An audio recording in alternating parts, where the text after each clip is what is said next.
नमस्कार, मैं रविंद्र कुमार आर के स्टडी में आप सबका स्वागत करता हूं। आज के वीडियो में आप लोग इंग्लिश ग्रामर के साइनोनिम्स देखेंगे। साइनोनिम्स को हिंदी में समानार्थक कहेंगे या पर्यायवाची शब्द कहते हैं। तो चलिए देर न करते हुए वीडियो की शुरुआत करते हैं। तो साइनोनिम्स का ये पहला प्रैक्टिस सेट है। इसका पहला प्रश्न देखिए, इंग्लिश ग्रामर में साइनोनिम्स का बहुत ही महत्व है। अक्सर प्रतियोगिता परीक्षाओं में साइनोनिम्स से 2-4 प्रश्न पूछे जाते हैं। तो चलिए वीडियो को शुरुआत करते हैं पहला प्रश्न से। पहला प्रश्न देखिए साइनोनिम्स का। रेवरी। रेवरी का अर्थ होता है दिवा स्वप्न। रेवरी का अर्थ होता है दिवा स्वप्न, या उसको दिवा स्वप्न या ख्यालों में खोना कह सकते हैं। तो इसमें 4 विकल्प है। डिटर्मिनेशन, बी है डे ड्रीम, सी रियलिटी और 4 रियलाइजेशन। तो चारों विकल्प पर चर्चा ज़्यादा नहीं करेंगे, जो विकल्प सही होगा उसी पर चर्चा करेंगे। तो रेवरी मतलब दिवा स्वप्न या फिर ख्यालों में खोना का सही विकल्प, सही आंसर होगा बी विकल्प डे ड्रीम होगा। डे ड्रीम मतलब होता है दिवा स्वप्न, तो इसका सही आंसर होगा डे ड्रीम। डे ड्रीम मतलब दिवा स्वप्न। इसको क्या कहेंगे? दिवा स्वप्न। दिवा स्वप्न हो गया दिवा स्वप्न।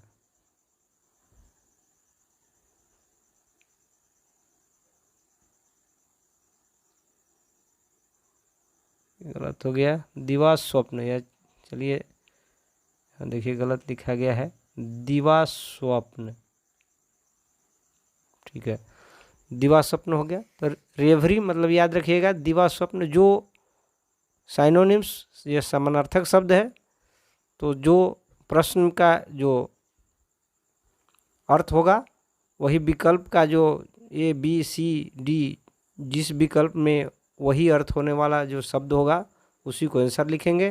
तो डे ड्रीम मतलब होता है दिवा स्वप्न, यानी रेवरी मतलब भी दिवा स्वप्न ही होगा। एक ही अर्थ प्रश्न और आंसर दोनों के साथ होगा। तो याद रखेंगे रेवरी मतलब बी विकल्प डे ड्रीम, यानी अर्थ होगा इसका दिवा स्वप्न। चलिए दूसरा प्रश्न पर चलते हैं। साइनोनिम्स का ये दूसरा प्रश्न, कल्मिनेशन। तो ये देखिए कल्मिनेशन मतलब होता है चरम बिंदु कर सकते हैं या चरमोत्कर्ष भी कर सकते हैं। कल्मिनेशन मतलब चरम बिंदु या चरमोत्कर्ष कह सकते हैं इसको, या शीर्ष कह सकते हैं। तो इसमें विकल्प जो सही होगा वो देखिए बी विकल्प सही है। क्लाइमेक्स मतलब भी होता है चरम बिंदु। तो दोनों का एक ही अर्थ होना चाहिए। ये साइनोनिम्स का होता है क्योंकि ये समानार्थक शब्द है, इसको पर्यायवाची शब्द भी कहते हैं। तो कल्मिनेशन मतलब क्लाइमेक्स और कल्मिनेशन दोनों का ही एक ही अर्थ चरम बिंदु। चरम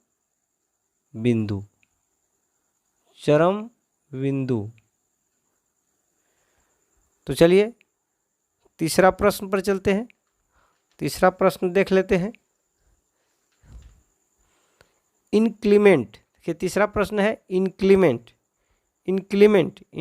मतलब होता है निर्दयी होता है, कड़ा रूखा या निर्दयी इसको कह सकते हैं। तो निर्दयी का सही विकल्प होगा, इनक्लीमेंट का सही विकल्प होगा सी विकल्प। देखिए अनफेवरेबल, ये हो गया अनफेवरेबल मतलब ही निर्दयी का ही अर्थ होगा, और इनक्लीमेंट मतलब भी निर्दयी होता है, या फिर और भी अर्थ होगा रूखा या कड़ा, इसका अर्थ भी होता है। तो चलिए एक ही अर्थ को लिखते हैं, निर्दयी इसको मानते हैं। निर्दयी।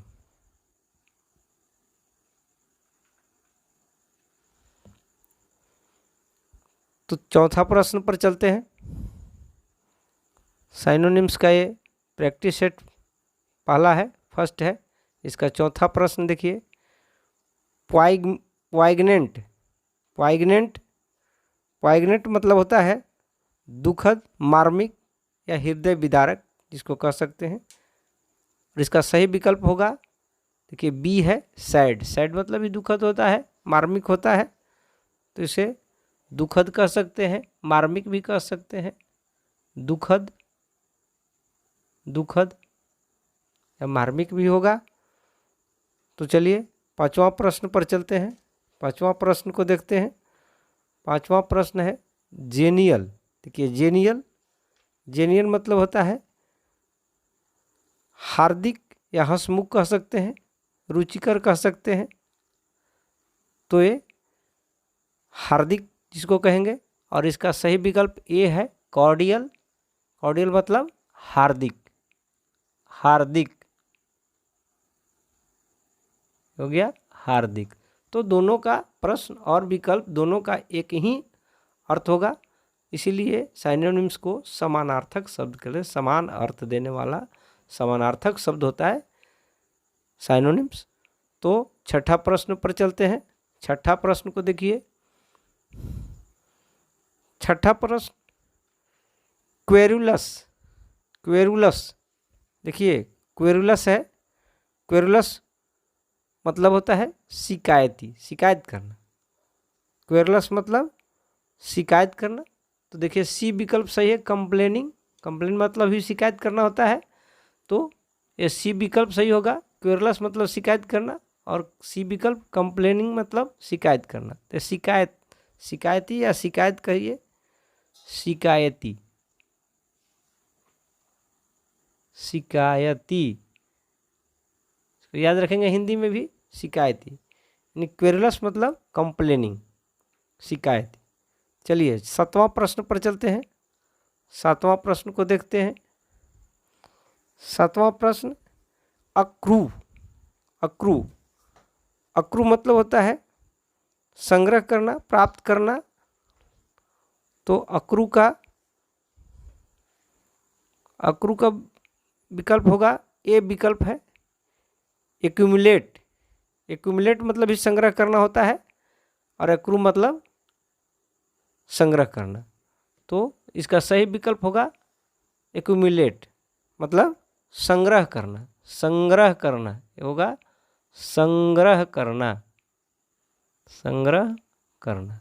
एक्यूमुलेट, एक्रू मतलब संग्रह करना, या एक्यूमुलेट मतलब भी संग्रह करना। ये विकल्प सही होगा। चलिए आठवां प्रश्न पर चलते हैं। साइनोनिम्स का ये आठवां प्रैक्टिस सेट 1 है, और इसका आठवां प्रश्न देखिए, ऑडेशियस। ऑडेशियस, ऑडेशियस मतलब होता है निर्भीक।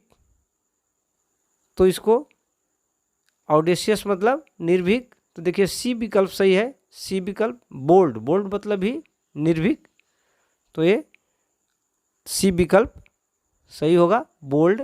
बोल्ड मतलब निर्भीक, निर्भीक, इसको लिख देंगे निर्भीक,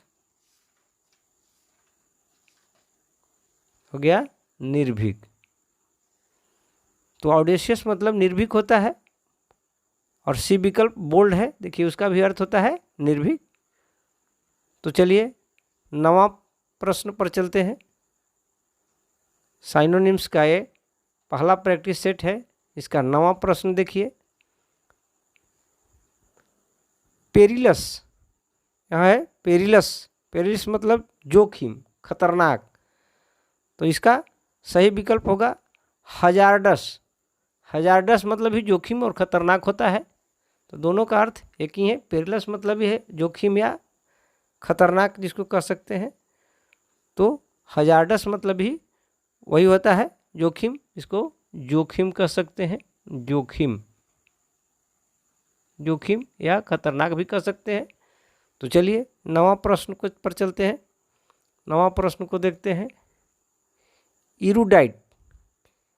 एरुडाइट, एरुडाइट मतलब होता है विद्वान, पंडित, इसको कह सकते हैं, विद्वान कह सकते हैं। और इसका सही विकल्प है ए विकल्प,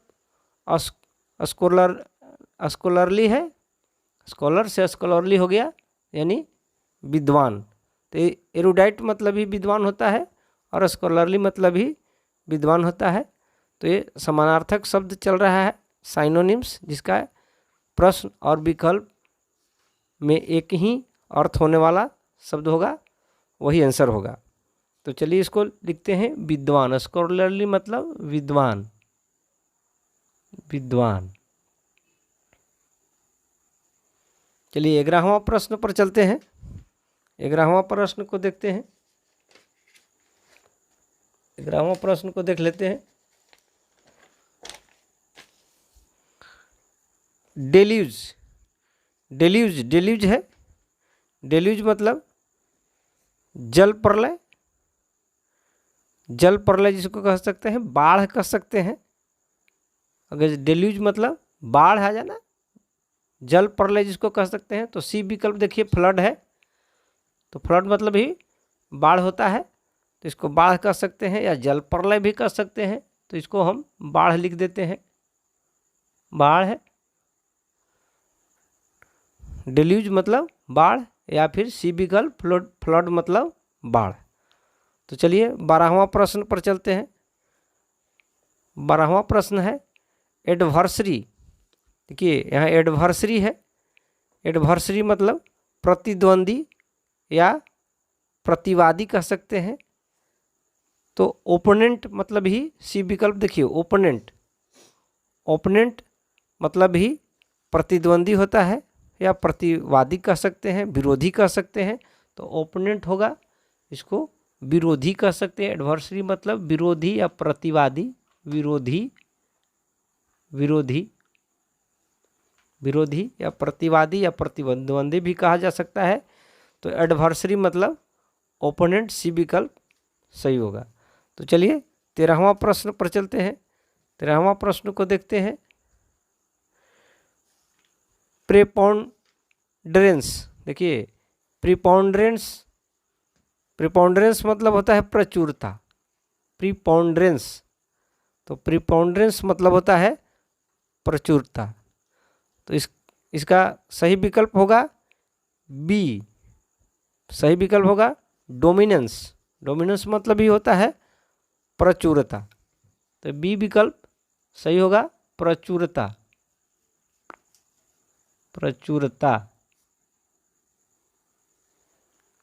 प्रीपोंडरेंस मतलब प्रचुरता और डोमिनेंस बी विकल्प में डोमिनेंस है, इसका मतलब ही प्रचुरता, माने यही आंसर बी आंसर होगा, डोमिनेंस। तो चलिए अगला प्रश्न 14वां प्रश्न पर चल रहे हैं।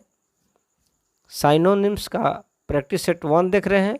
इसका 14वां प्रश्न पर चलिए आइए। रिगार्ड, यह है रिगार्ड। रिगार्ड मतलब आदर करना, सम्मान करना। तो ये विकल्प में देखिए रिस्पेक्ट, रिस्पेक्ट में भी सम्मान करना, आदर करना होता है। तो इसमें रिस्पेक्ट हो जाएगा सम्मान करना, सम्मान करना। रिस्पेक्ट मतलब ही सम्मान करना, रिगार्ड मतलब ही आदर करना या सम्मान करना। तो चलिए 15वां प्रश्न पर चलते हैं। 15वां प्रश्न को देख लेते हैं। डिजॉनर, देखिए यहाँ डिजॉनर है, डिजऑनर, डिजऑनर मतलब अनादर करना, अवज्ञा करना, किसी चीज़ का डिजॉनर होता है, सम्मान नहीं करना, अनादर करना जिसको कह सकते हैं। तो उसको पहला विकल्प में देखिए इनफेमी, इनफेमी मतलब भी अनादर करना होता है। तो ये विकल्प ही सही होगा, अनादर करना, अनादर करना। डिजॉनर मतलब अनादर करना या इनफेमी मतलब अनादर करना, ये विकल्प सही होगा। चलिए 16वां प्रश्न पर चलते हैं। 16वां प्रश्न को देखते हैं। स्वाप, देखिए स्वाप, स्वाप मतलब होता है अदला बदली करना। स्वाप मतलब अदला बदली करना। तो कोई चीज़ का अदला बदली करना है ना, बी विकल्प देखिए एक्सचेंज मतलब भी अदला बदली करना होता है। तो एक्सचेंज मतलब भी अदला बदली करना। तो स्वाप मतलब ही अदला बदली करना, और बी विकल्प एक्सचेंज मतलब भी अदला बदली करना। तो ये दोनों का अर्थ एक ही है, अदला बदली करना, अदला बदली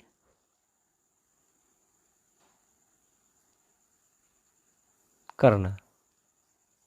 स्वैप मतलब अदला बदली करना, और यार एक्सचेंज बी विकल्प सही होगा। तो चलिए 17वां प्रश्न पर चलते हैं। 17वां प्रश्न को देखते हैं। नोवाइस, नोवाइस मतलब नौसिखिया होता है, नौसिखिया, उसको बेगनर भी कहते हैं। ए विकल्प सही होगा, नौसिखिया या बेगनर कहेंगे, ए विकल्प, दोनों का एक ही अर्थ है, नौसिखिया। तो दोनों का अर्थ होगा, एक ही अर्थ होगा, नौसिखिया। तो ए विकल्प हमारा सही होगा, नौसिखिया। ये हो गया नौसिखिया।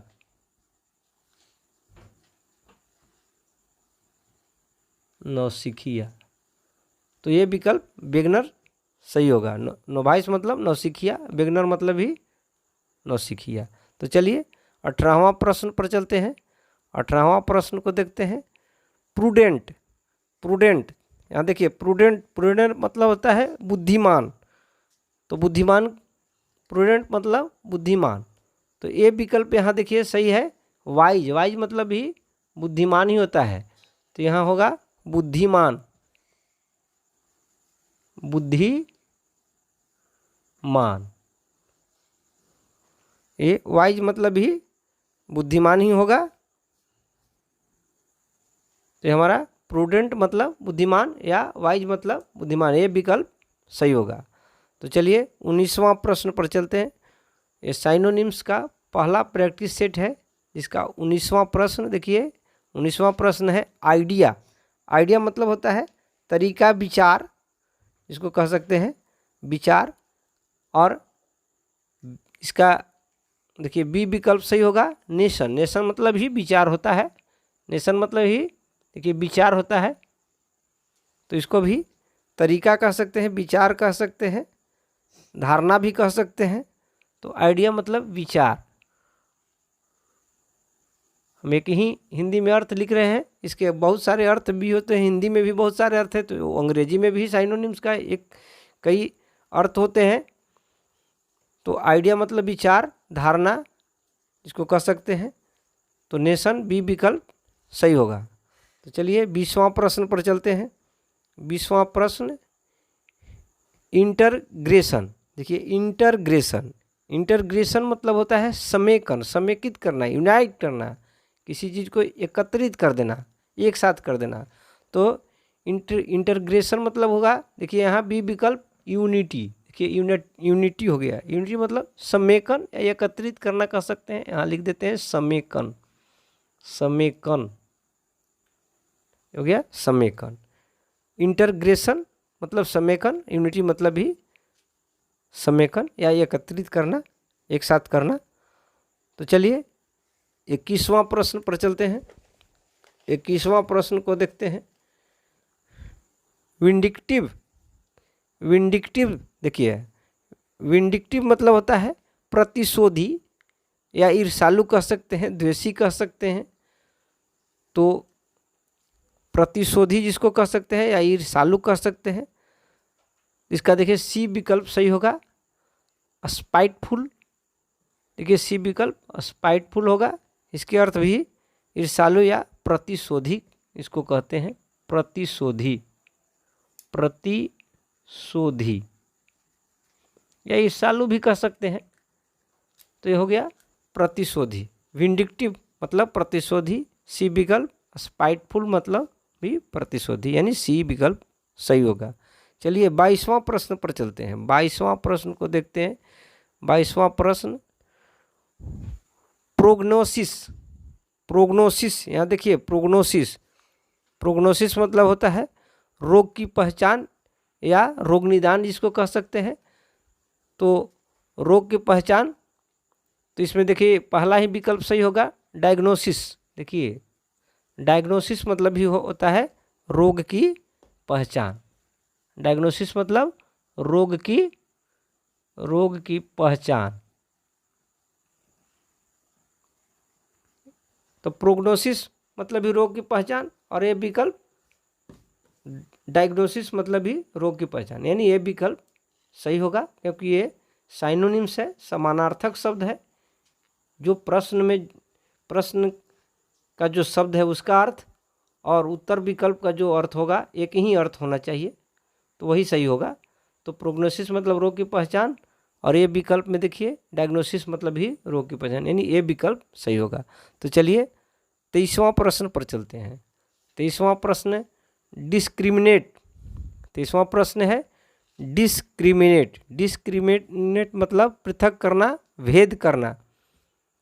तो इसका बी विकल्प सही होगा, डिस्टिंग्विश। देखिए डिस्टिंग्विश मतलब भेद करना, पृथक करना या भेद करना, इसको कह देंगे भेद करना। भेद करना, भेद करना या अलग करना, पृथक करना या भेद निकालना भी हो सकता है। तो डिस्टिंग्विश, डिस्क्रिमिनेट मतलब भेद करना या पृथक करना, और उसका बी विकल्प डिस्टिंग्विश मतलब भी होता है भेद करना। तो ये बी विकल्प सही होगा। तो चलिए 24वां प्रश्न पर चलते हैं। 24वां प्रश्न पोच। देखिए पोच मतलब अनाधिकार, अनाधिकार रूप से शिकार करना, अवैध जिसको कह सकते हैं, अवैध या अनाधिकार शिकार करना। तो उसका सही विकल्प होगा हंट। देखिए हंट, बी विकल्प सही होगा।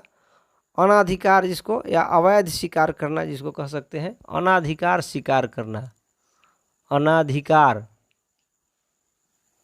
अनाधिकार शिकार करना, शिकार करना। अनाधिकार रूप से जो शिकार किया जाता है उसको पोच कहेंगे अंग्रेजी में। और बी विकल्प हंट मतलब ही वही होता है, अनाधिकार रूप से शिकार करना या फिर अवैध शिकार करना हो गया पोच। तो चलिए 25वां प्रश्न देखते हैं। साइनोनिम्स का ये पहला प्रैक्टिस सेट है, जिसका लास्ट प्रश्न 25वां प्रश्न है। एक प्रैक्टिस सेट में 25 प्रश्न होगा, तो ये लास्ट, इस प्रैक्टिस सेट का लास्ट प्रश्न है। तो चलिए 25वां प्रश्न है अपीयर। अपीयर मतलब प्रकट होना, उपस्थित होना, प्रतीत होना, इसको कह सकते हैं। तो अपीयर का विकल्प देखिए सी विकल्प सीम होगा। सीम, सीम मतलब ही प्रतीत होना या प्रकट होना। तो अपीयर मतलब ही प्रकट होना या प्रतीत होना होता है। तो प्रकट होना जिसको लिख देते हैं एक प्रकट होना, प्रकट होना। तो अपीयर मतलब प्रकट होना, और जिसका सी विकल्प होगा सीम, सीम मतलब ही प्रकट होना। तो ये साइनोनिम्स है, और साइनोनिम्स में जो प्रश्न के शब्द का जो अर्थ होगा वही उत्तर विकल्प का भी अर्थ होना चाहिए। तो चलिए साइनोनिम्स का ये पहला प्रैक्टिस सेट है, और इसके अंतर्गत 25 प्रश्न अभी तक आपको बताए हैं। तो चलिए वीडियो को यहीं पर समाप्त करेंगे। अब पुनः जल्द ही आप सबके बीच में साइनोनिम्स का दूसरा प्रैक्टिस सेट लाएंगे।